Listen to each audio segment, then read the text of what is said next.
Now, what is burnout? Burnout is essentially when you just get paralyzed with the amount of work that you have to do and just do nothing, just regress, just stay home all day, don't feel like doing it. You end up feeling, you end up sleeping in, you end up missing your workouts, you end up just doing all the things that you would otherwise not do because you're a motivated business owner, motivated entrepreneur, and you know what you need to do. So burnout just sucks all the time, right? Now, the best way, there's a few ways to avoid burnout. But what I find the best two ways I would say actually now, more recently, number one would be to like, When your leads are low and your sales are slow, who you gonna call? Brushbuster.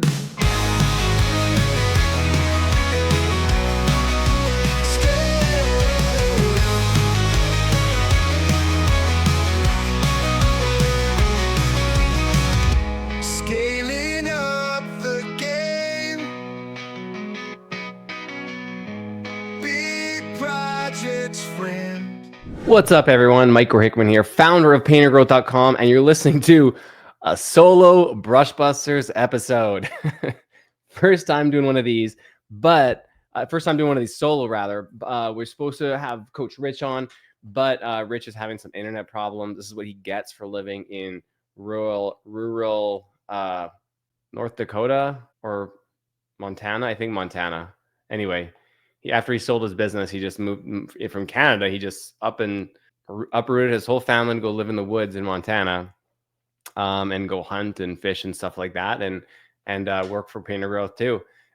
So good on him, but he's got to get his internet sorted out. So I told him to get Starlink. So hopefully he gets Starlink soon, and yeah, get a little bit of internet access from Daddy Elon.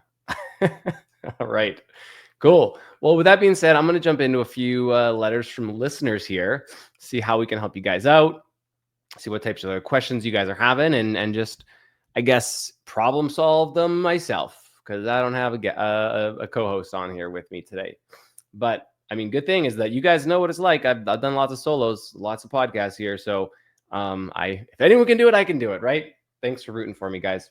So handling stress and burnout. Hey, Brush Busters. And by the way, I haven't read through any of these letters first. I'm just going in dry. So, hey, Brush Busters. Running a business is stressful, and lately it's been getting to me. I feel overwhelmed by the workload and constant pressure to keep things moving. How do you manage stress and avoid burnout when the stakes are high? Thank you, Andrew. Oh, man. This is so relevant, so close to home. Right now, Painter Growth specifically, like, we just have so much going on, and we have so many initiatives, and like growth is kind of crazy right now. And we have like tons of new customers and new products and new like initiatives, and we have different events that we're doing, and internal things with our team, and external things with clients, and even lots of external things with prospects and speaking engagements, flying to San Diego next week. Like, there's lots going on all of the time, and I absolutely understand how being stressed and overwhelmed by the workload and constant pressure can start to cause burnout, right? Now, what is burnout? Burnout is essentially when you just get paralyzed with the amount of work that you have to do and just do nothing, just regress, just stay home all day, don't feel like doing it. You end up feeling, you end up sleeping in, you end up missing your workouts, you end up just doing all the things that you would otherwise not do because you're a motivated business owner, motivated entrepreneur, and you know what you need to do. So burnout just sucks all the time, right? Now, the best way, there's a few ways to avoid burnout.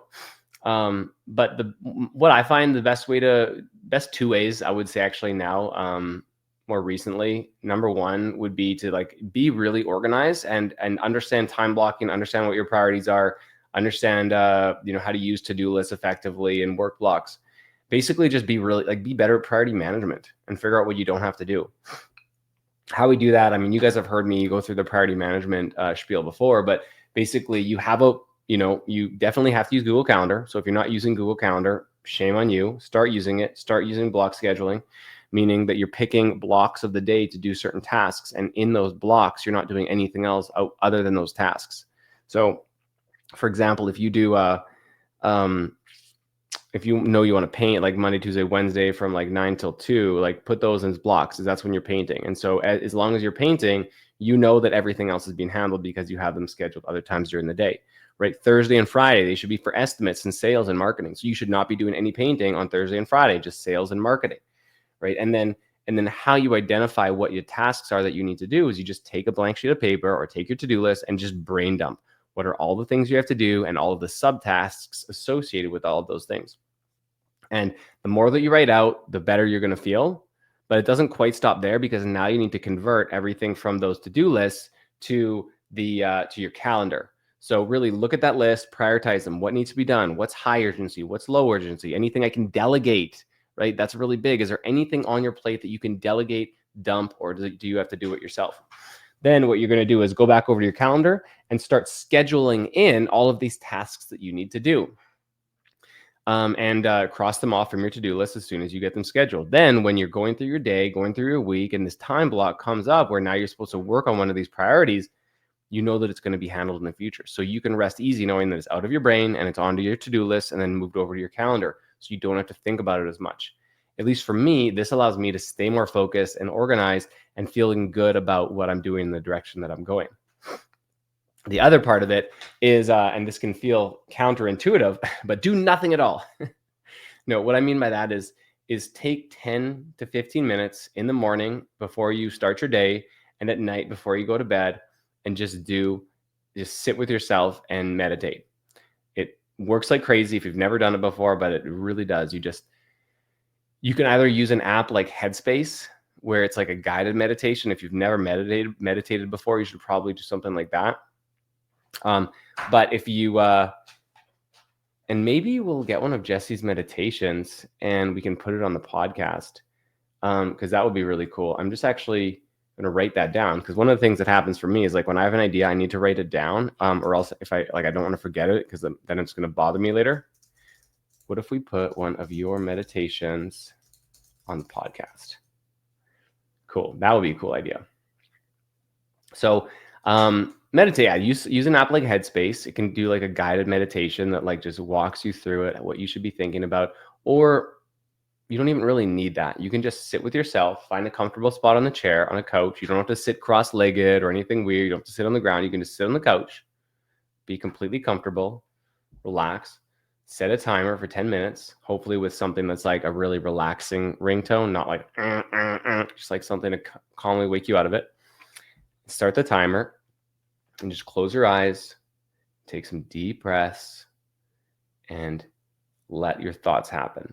Meditating doesn't mean you have to have no thoughts going through your head. Meditating just means you're observing your thoughts. Let those thoughts come, let them go, and just sit with yourself quietly.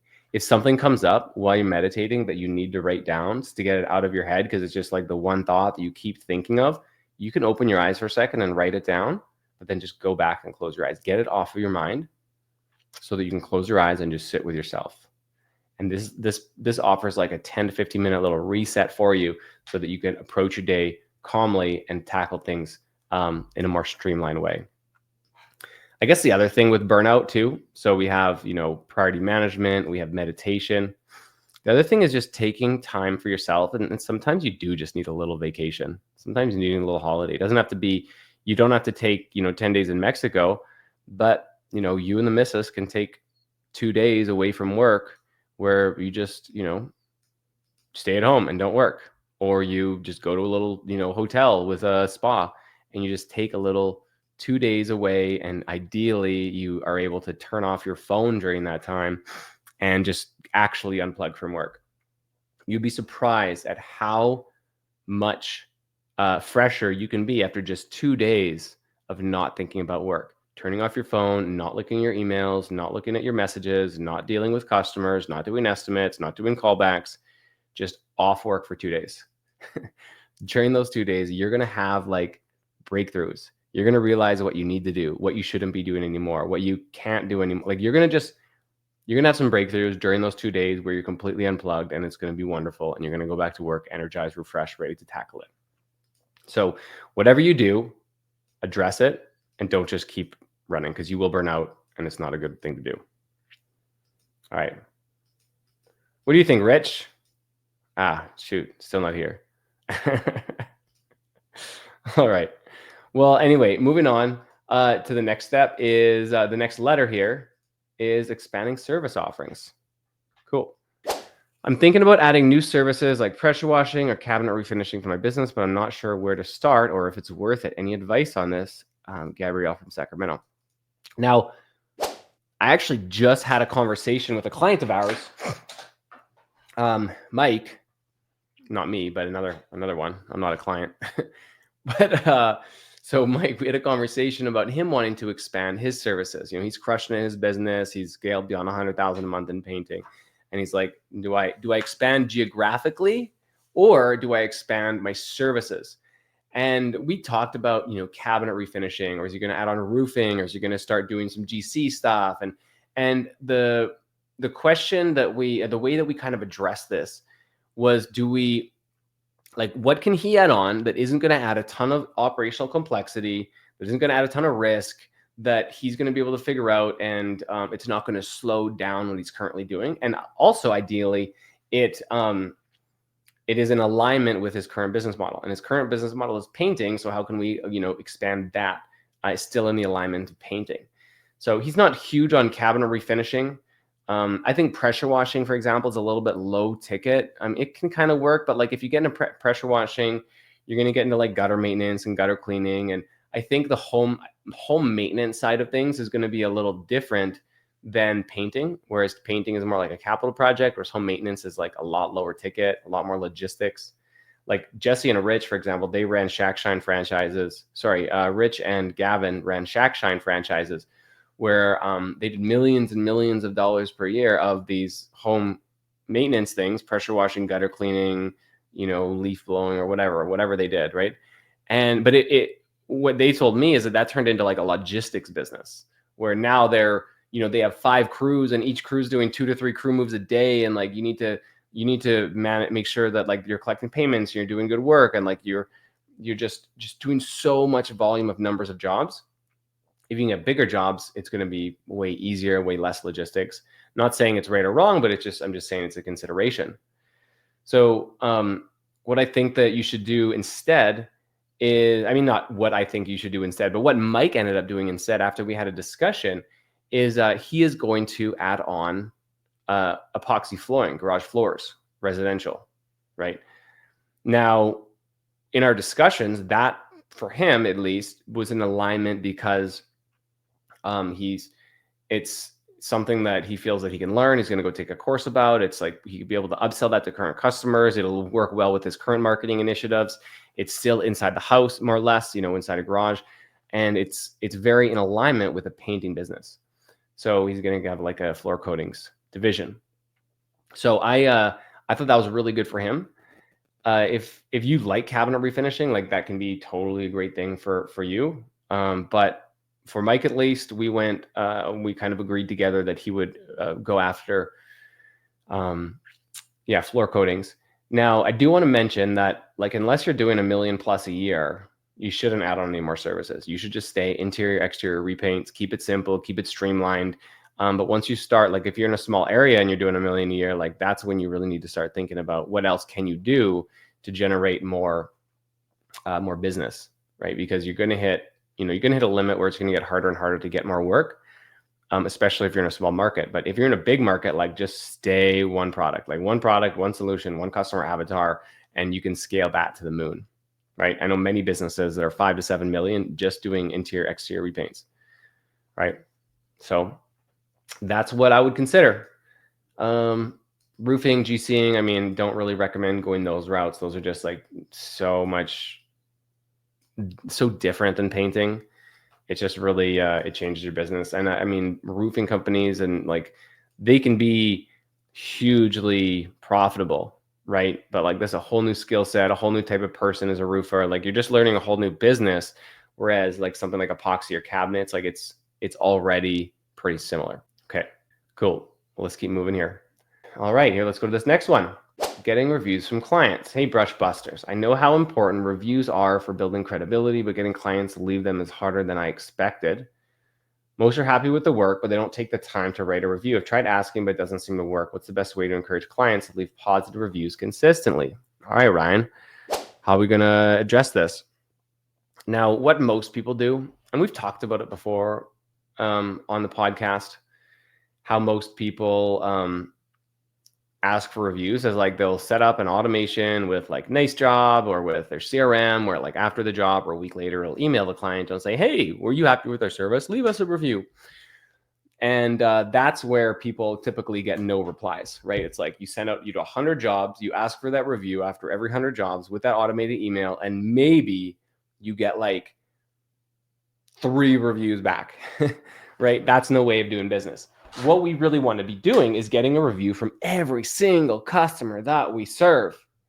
And if we do that, like in no time, we are going to be having dozens, if not hundreds of reviews. It's just going to be way, way better. So how do we do that? Now, the secret is that you need to get reviews at the time you are wrapping up the job and incentivize the homeowner to give you a review. Now, there are rules. I don't know if they're laws or rules or Google's terms of service or whatever, but you're not allowed to compensate for a 5-star review, but you can compensate for a review in general, right? So how we do this is really straightforward. At the end of the job, when ideally your job site manager or your crew lead is picking up the check or processing the payment, at this point is when you want to get the review. Here's how you're going to do it. If it's you starting, like you'll eventually get your crew lead doing it, but you at the start, hey, Mr. Jones, how did we do today? Are you happy with your project? You do that full walk around. Are you 100% satisfied? Did we do a great job? Did we go over and above? Amazing. That's really, really great. Well, what I want to do is offer you $20 off of your project or $50 off of your project to leave us a Google review. So if you can leave us a Google review right now, we'll knock $50 off of the project total. Because we're doing payment right now, we'll just knock $50 off. How does that sound? Cool. So then you can help the homeowner get to your Google review page. Either help them type it in or, pro tip, have a QR code on the back of your phone that they can just scan. And then they scan it, they go right to the Google review page. They give you a review, 5 stars, and write a little comment. And then you knock $50 off of their project. So that's the way that you can be guaranteed to get a review from every customer and make sure that all your customers are actually happy. Now, what you can also do is when you have your painters or your job site manager or crew lead or your production manager do it, you can switch that and have the bonus go to the painters, or you can do both. So, hey, Mr. Jones, did you have a good project? Did everything go well? Are you super, super happy? Like, would you refer us to a friend? All right, cool. So here's what we can do. If you give us a 5-star review right now, we're going to knock, our owner says they're going to knock $50 off of the price of the project, and they're going to bonus us each $50. So would you be willing to give us a review right now? Or you could, pick one of two, or do both, like bonus or back to them, whatever. I kind of like bonusing the team because then they get a bonus, right? And then they're motivated to do really good work. So it's like, hey, if you give us a review right now, our boss said he's going to give us a $50 bonus. So would you be able to do that before we wrap up here? Cool. QR code, do it, get the review, and then your team gets the bonus. So whichever way you choose, just pick one of them and it's going to be great as long as you do it. Follow it, do it with every single customer, do it with your next customer, and it's going to be awesome. Best way to get a QR code right now is just on Canva. So Canva, canva.com.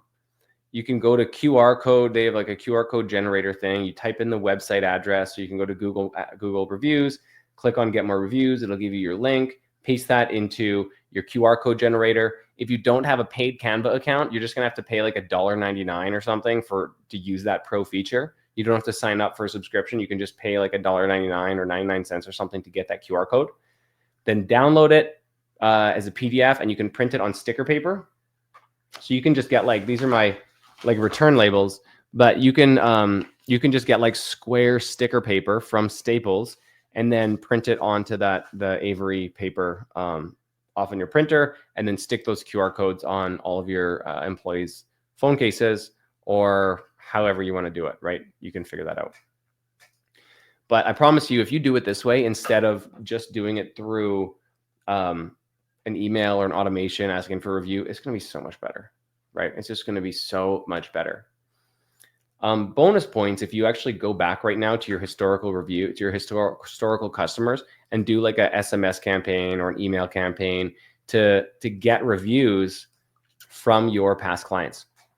So you can do like, hey, we're going to give away a $100 gift card if we can get to 100 reviews, or if we can get to 20 reviews in the next 3 days, and you send out a few emails and a few texts.